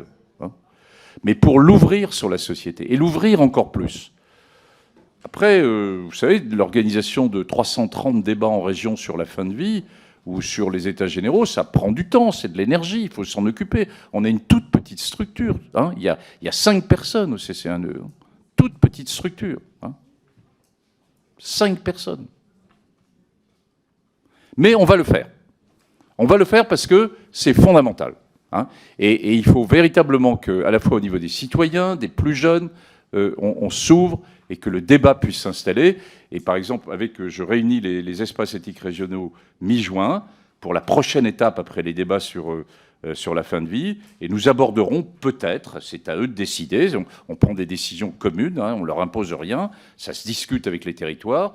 Mais par exemple, un des sujets sur santé-environnement qui s'y prête assez. Comment voilà, faire poser les grandes questions éthiques sur des sujets très complexes autour de l'environnement. Hein. Et vous le savez d'ailleurs, hein, c'est des sujets qui peuvent toucher à des conséquences économiques non négligeables. Sur le point de la fin de vie, hein, il y a eu toute une série de questions. Et puis je terminerai sur l'indépendance pour y revenir. Je vous propose qu'on reprenne ensemble l'avis du CCNE. L'avis du CCNE, d'abord nous avons commencé cet avis, c'est une autosaisine du CCNE qui a eu lieu en juin 2021, on était encore dans la crise sanitaire à ce moment-là, et j'ai souhaité que ce sujet soit reposé par le CCNE en toute indépendance, parce qu'il y avait eu, et certains d'entre vous sont dans la salle d'ailleurs, un certain nombre de députés qui avaient souhaité aller pour faire évoluer la loi Claes-Leonetti. Et je considérais qu'il fallait qu'il y ait une réflexion du CCNE avant même que le politique nous interroge, que ça ne soit pas une décision du politique d'interroger le CCNE, mais qu'on s'auto-saisisse du sujet. Bon. Alors ça a été fait, c'est un long travail, il y a eu 1 an de travail là-dessus, des rapporteurs, beaucoup d'écoutes à ce moment-là, et nous avons abouti à un avis en septembre 2022, qui comprend 4 parties, pour être bien clair. Une première partie qui fait le bilan de la loi Claes-Leonetti et qui dit, chose que vous partagez, je pense tous, quelles que soient les modalités, vos pensées politiques, que la loi Claes-Leonetti n'est pas suffisamment connue, ni pratiquée, ni connue des professionnels de santé, ni connue des citoyens, sur un certain nombre de sujets où la loi Claes-Leonetti était déjà à l'époque relativement disruptive, hein, sur certains sujets. Hein. Mais j'en ai pleinement conscience. Moi, je vais vous citer un exemple à Bicêtre. Sur les 3 grandes réanimations de Bicêtre, la Réachir, la Réamed et la Réa pédiatrique, ils ont une conception de la sédation profonde et continue qui n'est pas la même. Bon, nous sommes à X années après la loi Claes-Leonetti. Hein. C'est pour vous montrer, y compris chez les professionnels, où on en est. Bon. Premier point. Le deuxième point, c'était faire un peu le bilan sur les soins palliatifs. J'entends que la France est très en retard sur les soins palliatifs, j'entends que tout reste à faire sur les soins palliatifs. Très objectivement, quand on regarde les datas, c'est faux. C'est faux. Hein. Il y a eu énormément de choses qui ont été faites sur les soins palliatifs, mais on peut mieux faire, et on doit mieux faire. Quelles que soient les autorités, il faut qu'on aille plus vers une culture palliative. Mais enfin, moi je m'appuie quand même sur, c'est mon rôle, hein, sur la science. Vous n'imaginez pas, quand on se retrouvait dans les années 80-90 sur la prise en charge des patients SIDA, on était tout seul. Il n'y avait rien autour des soins palliatifs. Le Conseil de l'ordre criait absent. Donc, on n'est plus du tout dans la même position. Quand j'entends dire qu'il y a des départements français qui n'ont pas accès aux soins palliatifs, c'est faux. Il y a des départements français qui n'ont pas d'unité de service de soins palliatifs, mais qui ont des lits de soins palliatifs. Par contre, on a 2 trous dans la raquette, et le CCNE a insisté là-dessus, 1 sur les EHPAD, et 2 sur les soins palliatifs à domicile. Et le CCNE a insisté là-dessus, et c'est là-dessus qu'il faut qu'il y ait une progression. 3e élément de l'avis du CCNE, c'était considérer, est-ce que même si nous avions tous les moyens, est-ce que cela résoudrait l'ensemble des questions? Et on a abordé ce sujet très complexe, en effet, qui se focalise entre 2 points majeurs en éthique, l'autonomie, la liberté individuelle de chacun, et la solidarité, qui est notre solidarité vis-à-vis des plus fragiles. Et on est en situation de fragilité lorsqu'on est en fin de vie. Et dans cette tension, hein, de 2 grandes valeurs éthiques, mais l'éthique c'est aussi opposer des valeurs, hein, par certains moments, le CCNE a indiqué que certaines situations où le pronostic vital est réservé à moyen terme, et non pas à court terme comme dans la loi Claes-Leonetti, je parle là de quelques semaines à quelques mois, dans certaines situations comme des maladies neurologiques, comme des 5e, 6e lignes de chimiothérapie, eh bien, il y avait possiblement, s'il y avait une demande de certains patients, au nom du respect de la liberté individuelle, est-ce qu'on pouvait s'interroger, en tout cas, si le politique, si vous-même, et avec les sénateurs, décidez d'aller vers une évolution de la loi, le CCNE a dit, dans ces conditions, il y a un certain nombre de questionnements éthiques qui se posent, et à bien distinguer ce qui était sa position vis-à-vis de l'aide à mourir de type suicide assisté, bien que je n'aime pas le terme, enfin c'est celui qui est consacré, et celui de l'euthanasie. Le CCNE a entrouvert une porte vers l'aide au suicide assisté au nom de la liberté individuelle, mais n'a pas ouvert la porte sur l'euthanasie, pour être clair. Et puis le quatrième point, et ça rejoint l'aspect de démocratie en santé, c'est que nous avons insisté de dire on prend le temps, de prendre le temps, de prendre le temps. J'écoutais, monsieur le député, tout à l'heure, vous me disiez on a le temps. Et vous avez raison, hein, même si je ne partage pas totalement ce que vous pensez, mais vous avez raison sur cette notion-là. Hein. Et prenons le temps, c'est un sujet qui est suffisamment important, c'est un sujet qui touche au plus profond de l'intime de l'humanité pour prendre le temps de bien réfléchir. Et donc nous avions recommandé la mise en place d'une convention citoyenne, des débats en région, puis ensuite, après, vous allez vous en emparer, de nouveau refaire une série d'auditions. Vous avez déjà démarré avec les commissions spécialisées. Il y a des bilans à la fois des soins palliatifs, des bilans de la loi Claes-Leonetti qui sont réalisés par les circonstances, enfin par les autorités ad hoc. Et vous allez avoir finalement, c'est ce que je trouve assez intéressant comme modèle, quelque chose qui a été en partie débrouillé, en partie avec ses limites, par la société civile, et dont vous pourrez vous emparer. Alors, juste pour terminer, est-ce que je pense que cet aspect de démocratie en santé et de convention citoyenne est un élément positif? Oui, c'est un élément intéressant. Mais à mes yeux, il n'y a jamais eu d'ambiguïté. La vraie démocratie, c'est vous qui la tenez. J'ai pas d'ambiguïté du tout. Mais l'aspect sur des sujets très difficiles, qui peuvent être dans le domaine de la santé, sur fin de vie, qui est un domaine très focalisé, mais sur d'autres sujets, permet, eh bien, je dirais, d'avoir une réflexion qui peut être apaisée. J'ai participé personnellement aux 9 week-ends de la Convention citoyenne sur la fin de vie. Et indépendamment du sujet de la fin de vie elle-même, j'ai vu comment se construisait petit à petit l'intelligence de nos citoyens. Moi, je suis toujours persuadé, je l'ai vécu dans d'autres points, que nos concitoyens sont beaucoup plus intelligents que ne le pensent les politiques. Hein. Bon. Hein, et donc, j'ai vu se construire une pensée pas par pas. Personnellement, j'aurais construit la Convention citoyenne de façon différente. Je l'aurais construite en leur disant, voilà, il y a telle grande question, vous allez essayer d'y répondre. Pas du tout. Et ils avaient raison, j'avais tort. Hein.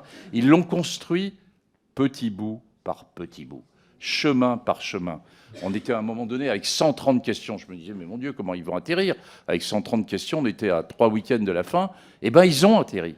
Ils ont atterri, et avec des choses qu'on partage ou qu'on ne partage pas. Mais le modèle est intéressant. Et je pense que sur certains grands sujets dans notre société complexe, démocratique, belle en France, mais complexe en ce moment, eh bien, ce type de vision d'un avis d'expert, en l'occurrence le CCNE, qui ouvre le débat, je dirais, éclaire un peu. Ensuite, une convention citoyenne, une série de débats en région, plus de 40 000 personnes quand même en région. Alors mon petit-fils me dit, c'est pas un Stade de France, il a raison, mais c'est quand même, sur des sujets aussi complexes, c'est pas nul. Bon. Et puis ensuite, les députés et les sénateurs qui s'emparent du sujet, mais avec quelque chose qui a déjà été déstructuré pour mieux le reconstruire, oui, je pense que c'est une démarche d'évolution de notre démocratie qui peut être intéressante.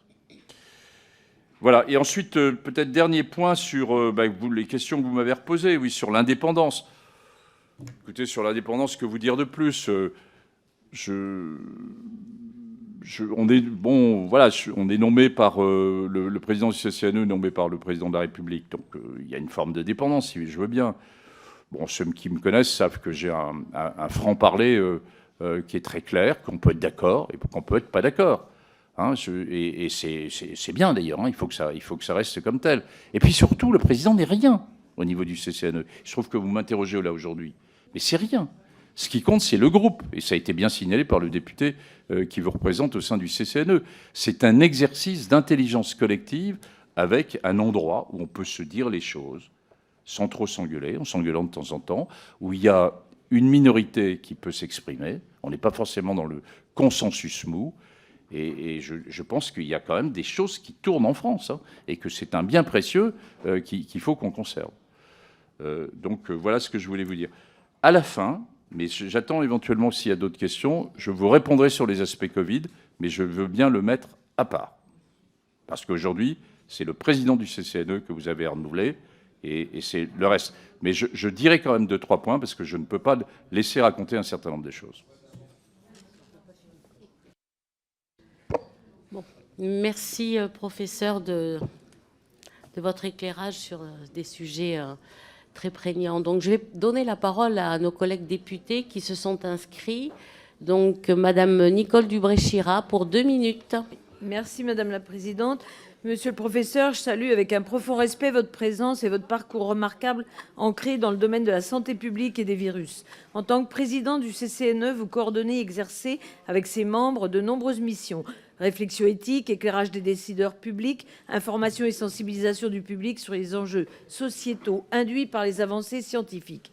Vous avez organisé en 2018 les États généraux de la bioéthique en amont de l'examen au Parlement de la 4e loi bioéthique. J'étais alors membre de la commission spéciale et à la commission des lois.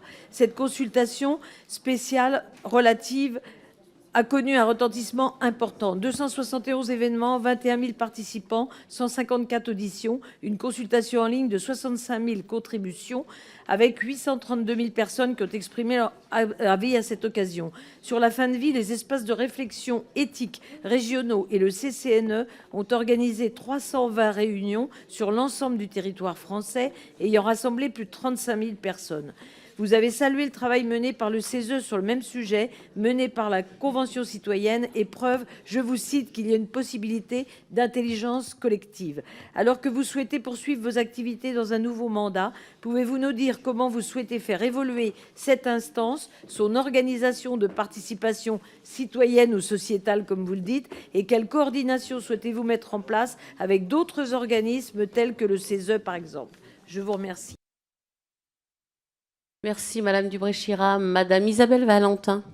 Merci, Madame la Présidente. Monsieur Delfraissy, je vous remercie pour votre présentation, votre parcours et les enjeux qui nous tiennent à cœur.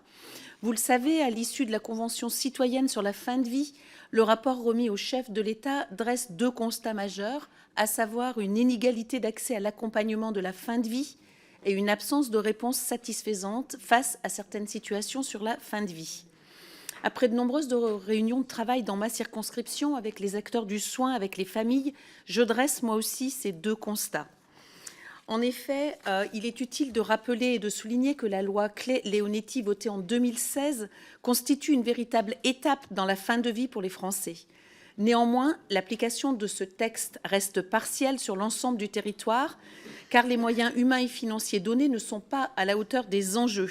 Manque de personnel formé et dans les établissements et en médecine de ville, et surtout une manque de volonté politique sur les moyens donnés. Quelles sont vos préconisations en la matière? À 75%, la Convention se positionne en faveur d'une aide active à mourir, considérant que le cadre légal de la loi en vigueur Claeys-Leonetti est insuffisant. Sur les questions du suicide assisté et de l'euthanasie, la Convention se prononce par exemple pour une mise en place conjointe des 2, considérant que choisir une des 2 solutions ne répondrait pas à la diversité des solutions rencontrées. Or, la majorité des soignants y sont fortement opposés. En 2018, le CCNE préconisait une application plus vaste de la loi Claeys-Leonetti. Si le renouvellement de votre nomination à la tête du CCNE est confirmé par notre Assemblée, comment l'institution que vous présiderez se positionnera sur ces sujets délicats de la fin de vie? Merci, Madame Valentin. Monsieur Cyril Isaac Sibylle. Merci, Madame la Présidente. Monsieur le Président, merci pour votre présentation. Effectivement, nous vivons une période qui ressemble beaucoup à celle de la Renaissance, et le CCNE est en sorte un collectif reprenant le rôle de l'humaniste Éraste. Les progrès en génétique, en numérique, en intelligence artificielle, en robotique, l'exploitation des données de santé, l'implication nouvelle du patient dans sa maladie sont des facteurs qui vont profondément modifier les pratiques médicales et les relations entre soignants et patients. À terme, la santé sera un mélange entre génétique, prédiction diagnostique, thérapeutique généralisée, si nous ne faisons pas gare. Dans les prochaines années, le tournant en matière de médecine et de santé environnementale sera avéré, comme vous nous l'avez précisé, avec un rapprochement entre les deux écosystèmes que sont la santé et l'environnement. Nous commençons déjà à prendre conscience des interactions entre nos modes de vie, la qualité de notre environnement et notre santé.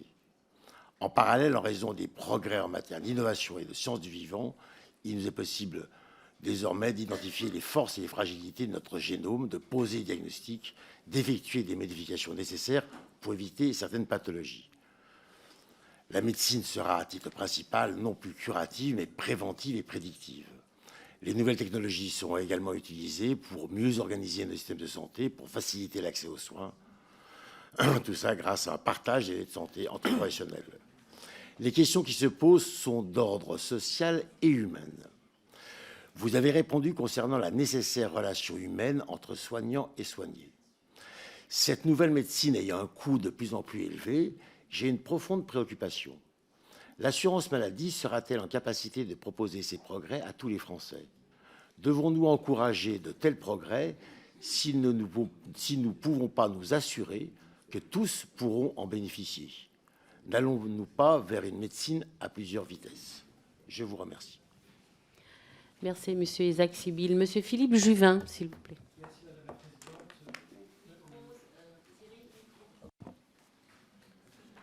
Merci Madame la Présidente.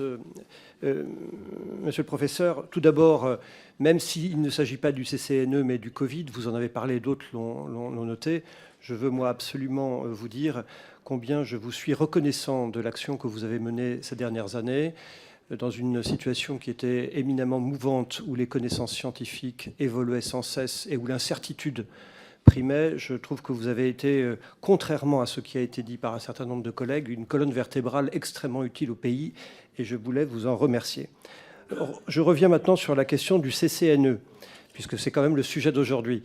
Évidemment, les sujets vont être multiples. Certains ont évoqué la santé environnementale, l'intelligence artificielle, les questions financières. On a vu aujourd'hui un grand laboratoire décider de ne pas entrer sur le marché ce qu'on appelle des carcelles pour un certain nombre de molécules qui pourraient aider à traiter, voire à guérir un certain nombre de cancers pour des raisons financières. Donc les sujets sont immenses. Sur la question de la fin de vie, j'ai deux questions à vous poser. Comment est-il possible conceptuellement qu'il y a 10 ans, le Comité consultatif national d'éthique ait une position sur le sujet qui soit très opposée à la position qui a lieu moins de 10 ans plus tard? Est-ce que l'éthique ne devrait pas être une colonne vertébrale, donc avec une certaine stabilité? Deuxième point, comment expliquez-vous le fait que quand on demande au public quelle est la position du CCNE sur l'euthanasie et le suicide assisté, habituellement on obtient la réponse, bien en fait la voie a été ouverte et ils sont favorables. En réalité, ce que vous dites, c'est pas du tout ça, et c'est beaucoup plus complexe. Je vous lis: il ne serait pas éthique d'envisager une évolution de la législation tant que la question des soins palliatifs n'est pas réglée. Donc on voit bien qu'il y a des positions qui sont très balancées du comité d'éthique sur ces sujets complexes et une présentation qui n'est pas du tout balancée. Comment imaginez-vous faire évoluer cette prise en compte de la complexité des décisions du CCNE? Merci, Monsieur Juvin. Monsieur Philippe Vigier. Merci, Madame la Présidente. Monsieur le Président, professeur, à mon tour de dire... Philippe Juvin parlait de colonne vertébrale. Moi qui ai eu, entre guillemets, la chance d'être présent à de nombreux rendez-vous auxquels vous étiez présent pour éclairer le gouvernement et l'ensemble des groupes parlementaires, vous dire qu'heureusement que vous étiez là, dans cette tourmente. Et que ceux qui n'étaient pas là, quelque part par leur indécence dans leurs propos, franchement, n'honorent pas le Parlement.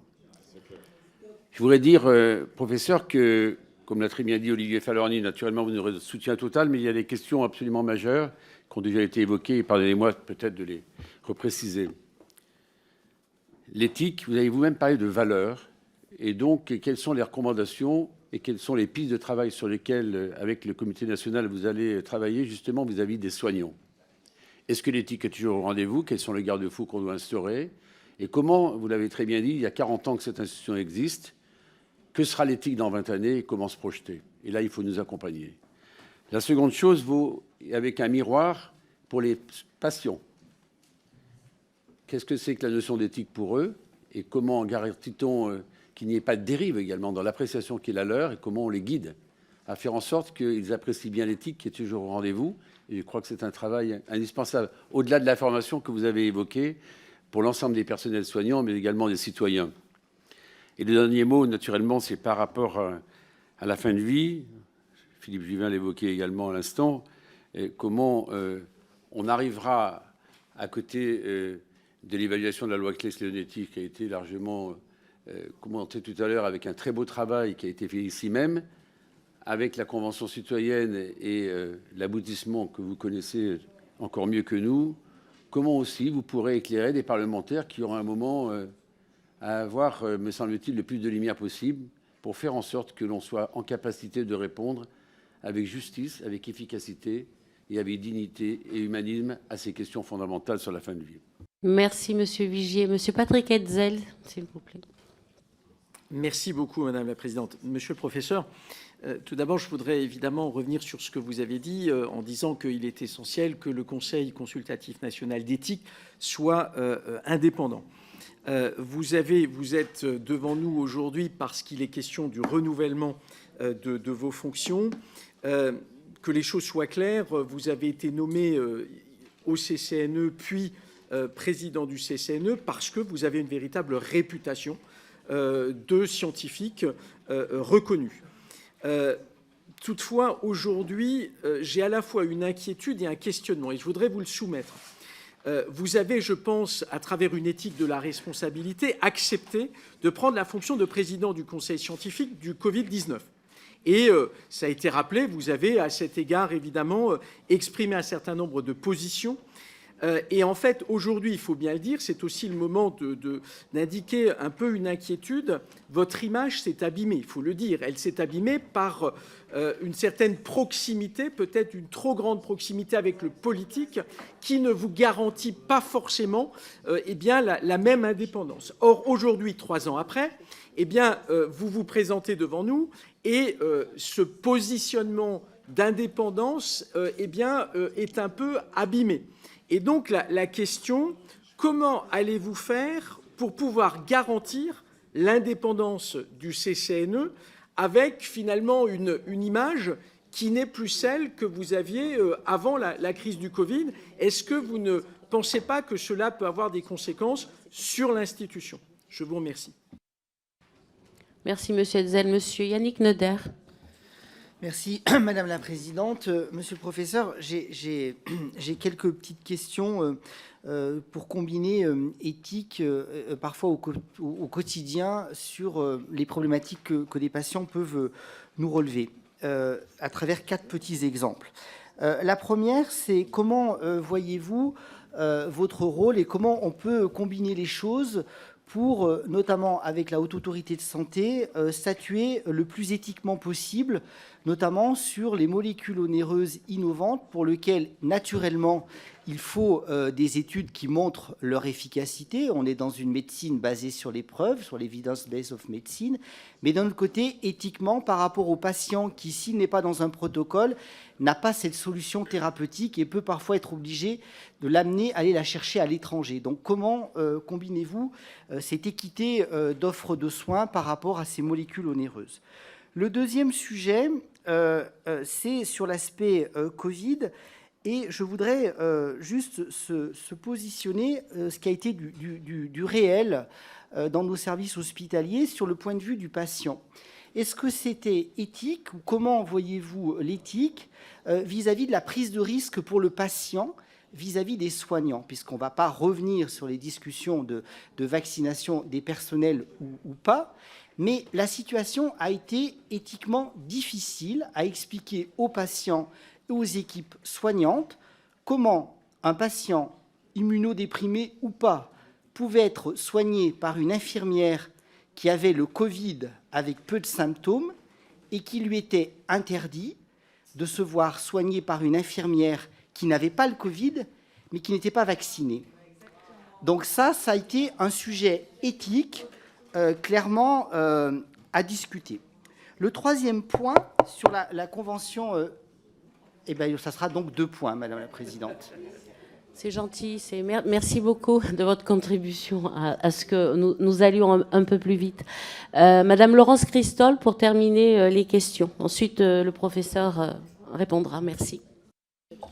Merci, Madame la Présidente. Monsieur le professeur, Le Code de la santé publique prévoit aujourd'hui que le CCNE a pour mission de donner des avis sur les problèmes éthiques et les questions de société soulevées par les progrès de la connaissance dans les domaines de la biologie, de la médecine et de la santé, ou par les conséquences sur la santé des progrès de la connaissance dans tout autre domaine. Il semble que ces 40 dernières années, après 140 avis délibérés, le CCNE voit ses missions évoluer. Il est notamment passé de réflexions exclusivement sur les biotechnologies innovantes dans le soin ou le statut de l'embryon à des questions qui sont de plus en plus des questions de société. Dans son avis 128, il a pu s'interroger sur les pistes à mettre en œuvre pour changer le regard sur les personnes âgées. Il est vrai que les enjeux éthiques du vieillissement vont se poser de plus en plus à mesure que notre population vieillit, qu'elle vit de plus en plus longtemps et que nos institutions doivent s'adapter. Et à la question de la place de nos aînés dans les EHPAD, mais aussi dans l'ensemble du système de santé, la formation des soignants dans ce cadre et la place des aidants. C'est sur l'accompagnement de la vulnérabilité que nous devrions, à mon sens, peut-être réfléchir davantage. Après cet avis 128, est-ce que vous seriez, en tant que président du CCNE, favorable à un élargissement explicite de ce dernier aux questions complexes du vieillissement? Je vous remercie. Merci Madame Christol. Monsieur le professeur.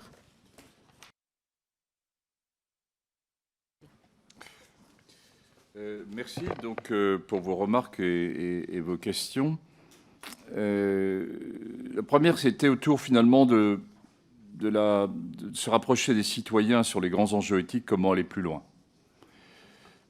Bon, je pense vous avoir en partie répondu, mais j'ai envie de vous dire d'abord, il y a une envie de la part de l'ensemble des membres du CCNE qui ont à la fois connu, pour certains les plus anciens, ce qu'ont été les états généraux de la bioéthique, qui ont été aussi les auditions de la communauté scientifique, qui est un élément aussi très important, et puis qui ont participé à un certain nombre de débats d'information autour de la fin de vie. Une fois de plus, la Convention citoyenne avait un processus.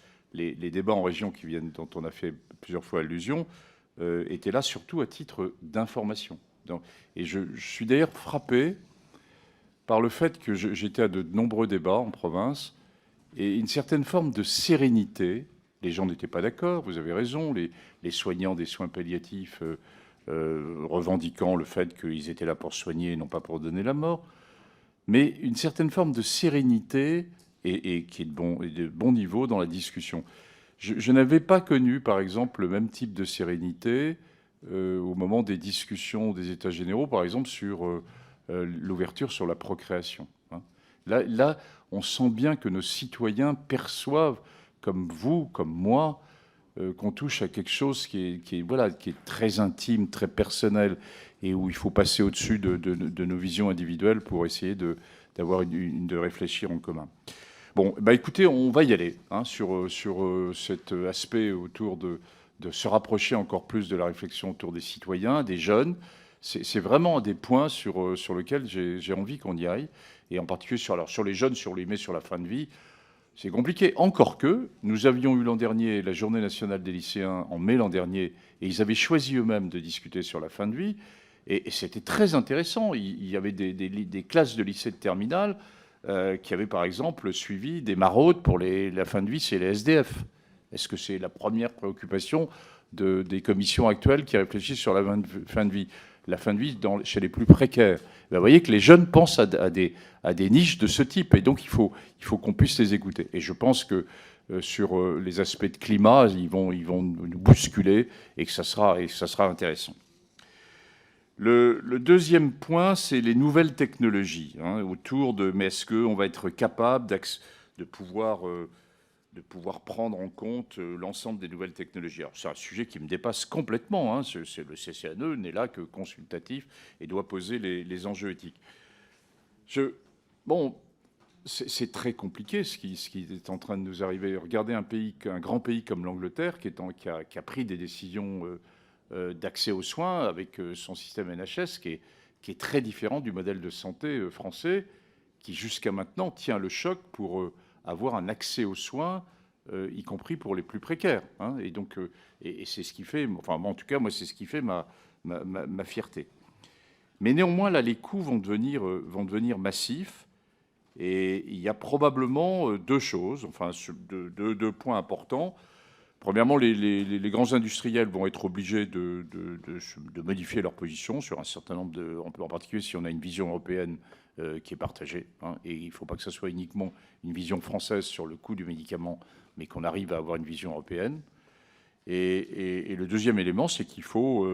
et qu'on rétablisse, en particulier sur la nouvelle biotechnologie, et les cartes T-cell en sont un bon exemple, ça peut parfaitement se fabriquer à Lille ou à Lyon, dans un certain nombre de très grandes structures, qui soient des structures... Alors, le public n'a jamais marqué un intérêt, n'a jamais montré qu'il était extrêmement fort sur la production de médicaments, c'est le moins qu'on puisse dire. Mais il y a quand même, sur ces enjeux de biotechnologie, des modèles un tout petit peu différents qui peuvent se mettre en place. Et il y a un autre point qui est sur l'enjeu de l'égalité vis-à-vis des soins, et que vous portez tous, qu'on a tous porté, c'est cette notion en France de l'égalité. L'égalité d'accès aux soins. Hein, et dont la réponse à Covid a montré l'importance de cette notion d'égalité d'accès aux soins, avec les coûts, les défauts d'organisation que ça représente, etc. Je vous propose, puisqu'on termine, que vous réfléchissiez aussi à une autre notion, qui est la notion d'équité. Et la notion d'équité, c'est autre chose. C'est en France, il y a 36 régions de la France, pas région, mais focus de la France, qui sont connus des géographes, des économistes de la santé, des ARS, où la mortalité, indépendamment de crise, est beaucoup plus élevée qu'ailleurs. Je vous rappelle que dans un pays aussi égalitaire que la France, la durée de vie est extrêmement différente entre la partie nord du RER-B, hein, on l'oublie, mais il faut le redire, hein, et la partie sud, où on a 8 ans de différence de survie. Eh bien, vous avez en France 36 régions qui dépassent les enjeux de médecine, qui sont des enjeux de vision très globale de construction de la santé. Et donc la question posée est la suivante, est-ce qu'on reste vers la notion d'égalité ? Est-ce que chacun d'entre nous, et pour les autorités politiques, il faut l'accès aux soins, ou est-ce qu'au contraire on va vers une notion d'équité, c'est-à-dire on met les moyens, forcément en quantité plus ou moins limitée, là où il y en a le plus besoin. Et je vous rappelle qu'on a énormément de mal à passer à ça en France, que ça a été un peu fait dans le domaine de l'éducation, où on a doublé certains professeurs dans les classes de primaire, dans les régions, dans les zones les plus défavorisées, qui sont les mêmes d'ailleurs, hein, et qu'on ne l'a pas fait encore dans le domaine de la santé. Hein, et que donc, il y a aussi ce type enfin, j'insiste là-dessus, comment notre pays, pour les années, il doit continuer à donner l'exemple, mais à évoluer peut-être, toujours en conservant ce principe d'égalité, vers la notion d'équité. Alors, j'ai une image abîmée et dégradée. Bon, bah, écoutez, je suis désolé hein, que vous me disiez ça. Non, mais je peux comprendre. Je peux comprendre votre question. Hein. Je me la suis posée. Hein, ce serait naïf de ma part de... Mais, bon, à l'inverse, je pense que des grandes questions éthiques ont été au rendez-vous de la crise Covid, et le CCNE a très bien travaillé sur des grands sujets qui étaient posés, et que quand je regarde ce qui s'est passé au niveau européen sur un certain nombre de grands sujets, eh bien, les enjeux éthiques ont été portés, je dirais, y compris en France, donc on ne les a pas modifiés, je n'ai pas perturbé. Que sur les sujets qui touchent à Covid, je me mets encore en débord pour justement éviter les choses. Et il me semble qu'en tout cas, voilà, je ne sais pas si j'irai au bout de ces 2 mandats, etc. Mais probablement pas.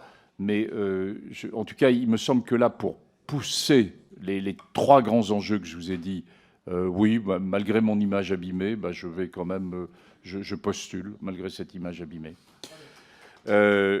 Après, si j'avais l'impression, pour être très clair aussi, parce que je suis fondamentalement un serviteur des citoyens et de la République, si j'avais l'impression que je pourrais perturber la vie du CCNE, je démissionnerais immédiatement. C'est mon éthique à moi. Et vous ne me la changerez pas. Alors, sur peut-être la fin, je vous avais dit, on termine là. Oui, alors... Oui. J'allais vous proposer, oui. Vous avez vous avez fini de répondre à toutes les questions. Il y avait l'éthique et soignants, je crois. Hein, voilà, donc, il y avait éthique et soignants. Professeur, ce que je vous propose, c'est de terminer, oui. donc de répondre à la série de questions. Oui. Ensuite, puisqu'il faut que vous partiez au moment du vote, que vous vous exprimiez sur ce que vous devez nous dire, oui. À nous tous. Vous êtes exprimé tout à l'heure à ce sujet. Et ensuite, vous pourrez partir et nous, on votera. C'est bien. Vous me laissez libre alors. Hein. Après, je vous libère. Au nom de la liberté. Au nom de la liberté. Non, sur éthique et soignants, oui, c'est un point. Enfin, il me semble avoir déjà insisté, mais j'y réponds. Hein. C'est un problème absolument essentiel. Et je vous ai dit que je me sentais, ma génération de médecins qui a poussé beaucoup l'innovation, toujours faire plus, à laisser passer probablement un tout petit peu, alors que c'est fondamental hein, de laisser que les valeurs des soignants, les valeurs du temps passé de contact avec les patients à tout niveau sont un élément fondamental. Et que donc, si c'est un élément fondamental, il faut le comptabiliser. Donc le problème de sortir de la T2A ou pas sortir de la T2A, ok, moi je veux bien, mais ce qui compte, c'est que le temps passé soit finalement valorisé de la même façon qu'on valorise un acte technique un peu lourd. Et c'est ça qu'on a probablement en partie raté. Écoutez, je crois que c'est... Alors, sur la fin de vie, je peux y revenir encore une fois. Je pense que la position du CCNE, là, nous ne prendrons plus position sur la fin de vie. Hein. On a pris position, et j'ai essayé de vous l'expliquer simplement. Il y a maintenant une position qui a été prise par la Convention citoyenne, et maintenant, c'est à vous. Hein. Vous avez un éclairage. C'est le temps démocratique de construction d'une loi. Et ben c'est à vous, c'est vous qui avez... Si vous voulez nous interroger, d'ailleurs, les rapporteurs de l'avis du CCNE sont interrogés, et je le suis aussi à des degrés divers, vous écouterez ce qu'était l'avis du CCNE. Vous avez bien compris que il y avait une distinction, en effet, assez claire hein, par rapport à la position de la Convention citoyenne. Nous avons entrebâillé une porte avec des conditions éthiques qui étaient rappelées sur l'ouverture vers le suicide assisté. Nous ne l'avons pas entrebâillé vers la notion d'euthanasie.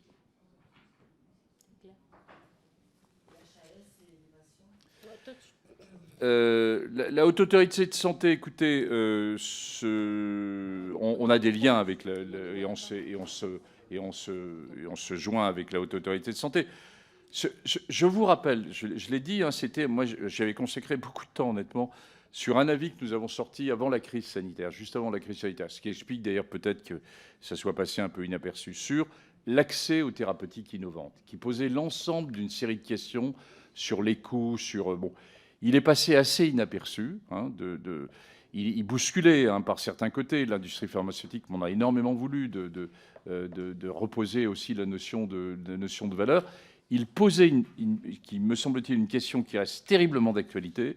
C'est ce qu'il faut qu'on continue à avoir une vision strictement française sur les stratégies d'innovation thérapeutique, je dirais en termes de coûts, en termes d'accès, ou est-ce qu'au contraire, une vision européenne ne serait pas beaucoup plus forte, malgré les disparités qu'il peut y avoir dans l'Europe actuelle. Mais en tout cas, sur l'Europe de l'Ouest, une construction serait beaucoup plus logique. Merci beaucoup. Donc, comme je vous l'ai indiqué, professeur, exprimez-vous sur ce que vous vouliez nous dire tout à l'heure et ensuite je vous libérerai. Merci. On ne peut pas voter, je suis désolée. Tant que le professeur est là, on ne vote pas. Bon, Très long. Vous m'avez interpellé, plusieurs d'entre vous, sur la gestion de Covid. Et je ne suis pas là, une fois de plus, je suis là en tant qu'une proposition de poursuivre ma mission au sein du président du CCNE. La seule chose que je voudrais indiquer sur Covid, et je ne me justifierai pas de quoi que ce soit, et vous avez tous les moyens de retrouver ce que j'ai pu dire, ne pas dire, etc. D'abord, ce n'est pas le président du conseil scientifique, nous étions un conseil scientifique, avec quelque chose qui était construit, un peu d'ailleurs à la façon du CCNE, on a essayé d'avoir un exercice d'intelligence collective. Les mêmes questions sur l'autonomie du CS par rapport aux autorités politiques que nous discutons vis-à-vis du CCNE se sont posées. Je vous rappelle que nous avions aussi la capacité de nous autosaisir, que nous n'étions pas rétribués par le politique. Hein, donc il y avait un certain nombre de points quand même qui étaient très importants. Et le troisième point, c'est juste ça que je voulais vous dire. Ce n'est pas à moi de faire le bilan de la crise sanitaire, parce que quand on a été acteur, entre guillemets, bien que c'est le politique qui à chaque fois est décidé, c'est très bien, ce n'est pas à moi de le faire. Je rappelle néanmoins que plusieurs grandes études récentes américaines de l'OMS et une grande étude d'une grande université anglaise qui essaient d'évaluer, et la crise n'a pas été que sanitaire, elle a été politique, sociétale, tout ce que vous voulez, mais sur l'aspect sanitaire lui-même, qui essaie d'évoluer avec un marqueur qui est le marqueur le plus dur, qui est la perte de durée de vie au niveau d'une nation. Hein, parce que quand on compte le nombre de morts, on ne sait pas ce qui est mort au Covid ou pas lié au Covid. Mais quand on mesure la perte de durée de vie, eh bien, je trouve ça, ces papiers sont parus, ils sont disponibles, la presse en parle assez peu, mais c'est une réalité. Les grands pays de démocratie de l'Europe de l'Ouest perdent quelques mois. Ça va de la France de moins 3 mois à l'Allemagne moins 6 mois, à l'Espagne et l'Italie moins 9 mois et l'Angleterre à peu près dans ces points-là. L'Europe de l'Est perd plutôt autour de 1,5 ans. Et les États-Unis qui ont été, comme toujours, la démocratie la plus innovante sur vaccins, sur le Paxlovid, sur un certain nombre de points, perdent 2,5 ans de durée de vie. 2,5 ans. Pourquoi? C'est parce que la population black américaine et la population hispanique n'a pas eu accès aux soins. Et ce qui montre bien, et a été moins vaccinée évidemment, et donc ce qui montre bien que la réponse démocratique de nos démocraties, où on est en permanence en train de se tirer une balle dans le pied pour dire on n'a pas bien fait par rapport aux autocraties, c'est faux, c'est archi faux. Et la notion de vivre avec le virus tel qu'on le fait parce que nous avons été vaccinés s'avère beaucoup plus payante à condition qu'on ait un accès aux soins. Donc l'accès aux soins en France, c'est un enjeu majeur, y compris pour cette commission. Et je me termine et je me tais. Merci beaucoup, professeur. Merci. Donc, cher professeur, je vais vous inviter à, Merci, oui. à partir. Désolée.